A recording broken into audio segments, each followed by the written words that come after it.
गाय बैठ गई, खड़ी नहीं हो पा रही है, इलाज कैसे करें। आज मैं आपको बताऊंगा यदि आपकी गाय बैठ गई है, कौन सी स्थिति में बैठी है। जिस तरह से डाउनर स्काउट सिंड्रोम हुआ है या डिसलोकेशन ऑफ हिप जॉइंट हुआ है, दोनों को आप कैसे पहचानना है। दोनों तरह की स्थिति हो जाए तो आप अपने पशु का इलाज कैसे कर सकते हैं।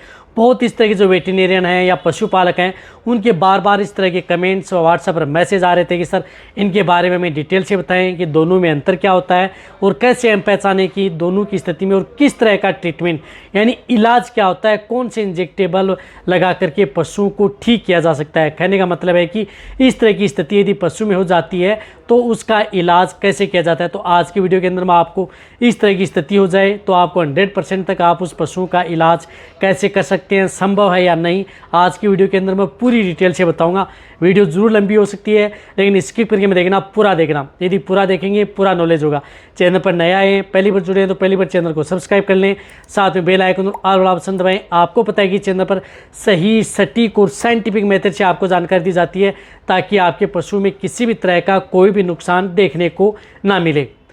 देखो, सबसे पहले बात यह है कि यदि जब पशु बैठ जाता है, खड़ा नहीं हो पाता है, तो उस तरह की स्थिति में पशु की सबसे बड़ी दिक्कतें होती हैं। पशुपालक को बहुत ज़्यादा नुकसान उठाना पड़ता है क्योंकि उस तरह के केस के अंदर कई बार पशु लंबे समय तक बैठा रहता है, खड़ा नहीं हो पाता है। कई बार तो इस तरह की स्थिति हो जाती है कि समय पर यदि आप इलाज नहीं दे पाते हैं या ट्रीटमेंट नहीं कर पाते हैं तो उसकी वजह से कई बार पशुओं की मौत भी होती है।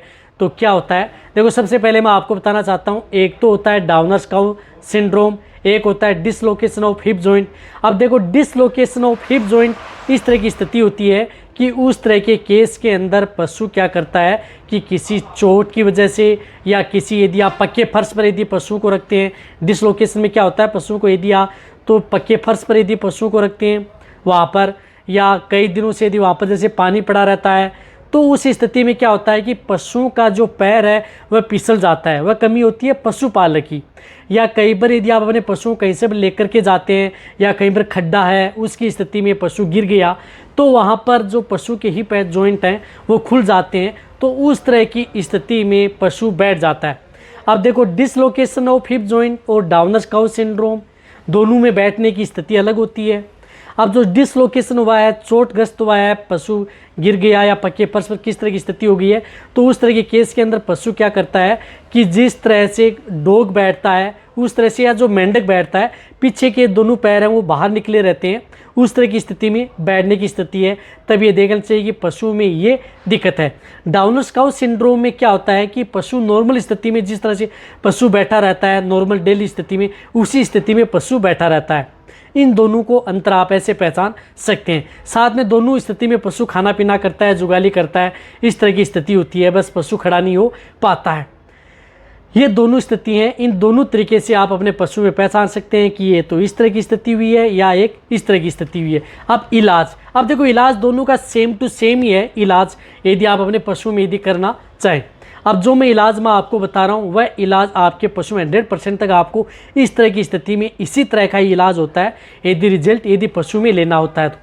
देखो, जहाँ तक हो सकता है यदि आप अपने पशु में इस तरह की स्थिति में लगातार 4 दिन 5 दिन कंटिन्यूटी इलाज कराना पड़ता है।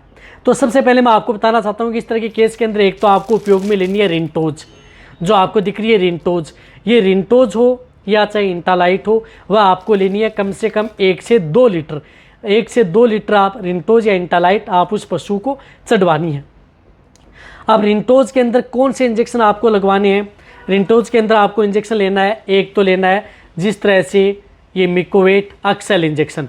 मिकोवेट अक्सल इंजेक्शन, इसमें आप अपने पशु में 10 ml इस रिंटोज जो फ्लूइड चढ़ा रहे हैं उसी के अंदर आपको डाल देना है, जिसके अंदर साल्ट आता है मिथाइलोकोबालामिन। ये इंजेक्शन आपको 10 बड़े पशु है, ज़्यादा बॉडी वेट है तो 15 ml भी आप ले सकते हैं। ये ड्रिप के अंदर डाल करके उस पशु को लगाना है।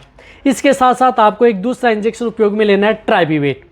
अब ट्राइबीवेट भी इंजेक्शन इस तरह के केस के अंदर आपको ड्रिप के अंदर ही आपको लगवाना है। अब ट्राइबीवेट इंजेक्शन भी आप 15 ml से लेकर के 20 ml, जो बड़े पशु होते हैं उनमें 15 ml से लेकर के 20 ml आपको इस ड्रिप के अंदर ही डाल करके पशु को चढ़ाना होता है, जिसके अंदर विटामिन B1 है, B6 एंड B12 है। ये इंजेक्शन भी बहुत ज़्यादा जरूरी है इस तरह के केस के अंदर यदि आपको अच्छा रिजल्ट यदि पशु में लेना है तो। इसी के साथ साथ आपको एक इंजेक्शन इसी ड्रिप के अंदर उपयोग में लेना है, वह इंजेक्शन होता है टोनोफोस, जिस प्रकार से फास्फोरस का इंजेक्शन जिसके अंदर साल्ट है टोल्डिम्फोस सोडियम।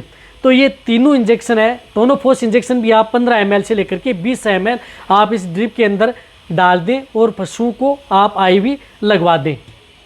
तो ये तीनों इंजेक्शन आपको ड्रिप के अंदर डाल करके उस पशु को लगवाने हैं। ये इंजेक्शन आप उन पशु को लगातार 3 दिन 4 दिन कंटिन्यू लगाना है। इसके साथ आपको एक इंजेक्शन लगाना है जिस प्रकार से कार्पेट इंजेक्शन जो आपको दिख रहा है, इसके अंदर साल्ट आता है कार्प्रोफेन, जो कि केरस का आता है। ये कार्पेट इंजेक्शन है। ये इंजेक्शन 1 ml पर 35 kg बॉडी वेट इंट्रामस्कुलर व इंट्रावेनस, लेकिन आपको इसको ड्रिप के साथ मिला करके नहीं लगाना है। वैसे डायरेक्ट आप दूसरी साइड में इंट्रावेनस में आप ये इंजेक्शन लगा सकते हैं। 10 ml यानी 10 ml 350 kg का पशु है तो 10 ml, 400 kg का पशु है तो उसको आप जिस प्रकार से अदर बॉडी वेट है पशु में 500 kg तक है तो वहाँ पर आप 12 ml इंजेक्शन का उपयोग कर सकते हैं। कहने का मतलब है कि यदि आप अपने पशु को 500 kg तक 12 ml, 350 kg तक आपको 10 ml इंट्रावेनस ये इंजेक्शन भी पशु को आप लगा सकते हैं। इंट्रामस्कुलर भी आप ये लगा सकते हैं, लेकिन ये इंजेक्शन आपको सिर्फ एक बार लगाना है। और जो मैंने ये इंजेक्शन और ड्रिप बताई ये आपको लगातार 4 दिन कंटिन्यूटी देना है। चौथे दिन फिर आपको एक बार ये कार्पेट इंजेक्शन और ऐड करना है। ये लगा रहे हैं अच्छी बात है, फिर चौथे दिन आपको ये कार्पेट इंजेक्शन है वह भी साथ में आपको ऐड कर देना है यदि आपको अच्छा रिजल्ट लेना है तो। इस तरह से कार्प्रोफेन इंजेक्शन भी आपको इसमें उपयोग करना है जो मैंने बताया कि 14 दिन। इस तरह से आप 3 से 4 दिन यदि जो भी ट्रीटमेंट करते हैं, यदि इस तरह की स्थिति में यदि आपके पशु को रिस्पॉन्स मिलता है, आपका पशु खड़ा हो जाता है तो बहुत अच्छा रिजल्ट मिलता है, उसकी स्थिति में आप आगे भी ये ट्रीटमेंट कर सकते हैं। फिर भी यदि आपको जिस प्रकार से कोई रिस्पॉन्स यदि पशु में नहीं मिल पा रहा है, कहने का मतलब है कि जैसा का तैसा यदि पशु बन रहा है तो उस तरह की स्थिति में आपको आगे इलाज नहीं करना चाहिए। बेफालतू के आपको पैसा उसमें खर्च नहीं करना चाहिए।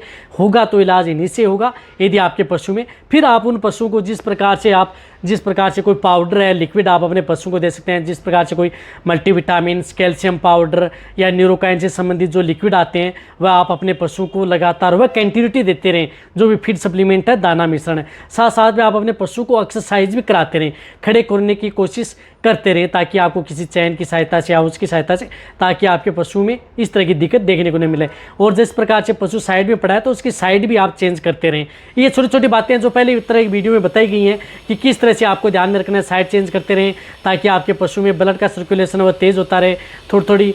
जिस प्रकार से और हिप जॉइंट हो चुका है तो इस स्थिति में यदि बहुत ही ज़्यादा दिक्कत हो चुकी है, उतर चुके हैं, तो वहाँ पर आपका पशु ठीक होना असंभव है, यानी खड़ा होना असंभव है, उसका कोई इलाज आपके पशु में नहीं होगा। तो ये जो ट्रीटमेंट मैंने बताया ये प्रेग्नेंट पशुओं, नो सभी तरह के पशु के लिए सेफ है। इलाज होगा तो इन ट्रीटमेंट से हो जाएगा, नहीं हो रहा है तो आपके पशु का नहीं हो रहा है। फिर ये देखना चाहिए आप अपने पशु को अदर जो भी बांट या दाना मिश्रण में जो भी फीड सप्लीमेंट या लिक्विड दवा दे रहे हैं वह देते रहेंगे तो वह कंटिन्यूटी आप अपने पशुओं को कंट्रोल होता रहेगा। और लंबे समय से भी आपका पशु में इस तरह की दिक्कतें होती हैं तो उसे कंट्रोल कर सकते हैं। टाइम लगता है इस तरह की स्थिति में। तो ये वीडियो जितना हो सकता है शेयर करें, इसी तरह से वीडियो देखते रहें। थैंक्स, धन्यवाद।